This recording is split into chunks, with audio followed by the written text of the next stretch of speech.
नमस्कार। अच्युतानंद मालिकार एक नुआ पद बसब जे गुथब कि बड़ देउड़ चूले खसब पथर खंड पड़ब जे तले बतासरे नीलचक्र बकर हेप बारे। यार माने आपण माने एक बार पुरीर श्रीमंदिर उपरे गुथब कि बसिथिबार देखिबाकू पाइबे, जहाँकि हेई सारिछि। आपण माने निजे देखि नियंतु। पूरा कौन घटिबो कि कौन हम ऊपर भाई बसी बैठी एबे किछि लोक को तर्क देबे कि बुद्धि नहीं कोठी बसी पारियो। मु आपण मानकु जणाई दउछि श्रीमंदिर उपरे कौनसी पक्षी बसंतिनी कि उड़ंतिनी। बारंबार पुरी मंदिर पत्थर खंड गलिब, जहाँकि एबे घटिछि। आउ तोफान रे श्रीमंदिर नीलचक्र बक्र हबार देखिବାକୁ मिलिବ, जोटा कि आगु घटिबार अछि। अच्युतानंद मालिकार एक पद अछि, ब्रह्म भक्ति भेदभार धाड़ी अंक थिब, एक पद सत्यजुग पुणी प्रवेशिब।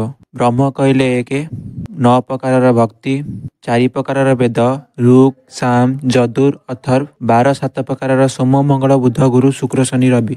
एबे एई अंक को गोटे धाड़ी रे सजेइकी लेख, जो अंक बाहरिबो कलिजुगर शेष आउ सत्यजुगर आरंभ जणाइबो। आनंद आउ एक नुआ कथा कहउछन्ती, एही दिन भारतर पंचम नामकरण हबो, जोटा इंडिया 1947 केवल कलिजुगर शेष आउ सत्यजुगर आरंभ र प्रथम चरण। कली राक्षसर अंत पई आउरी बहुत समय अछि।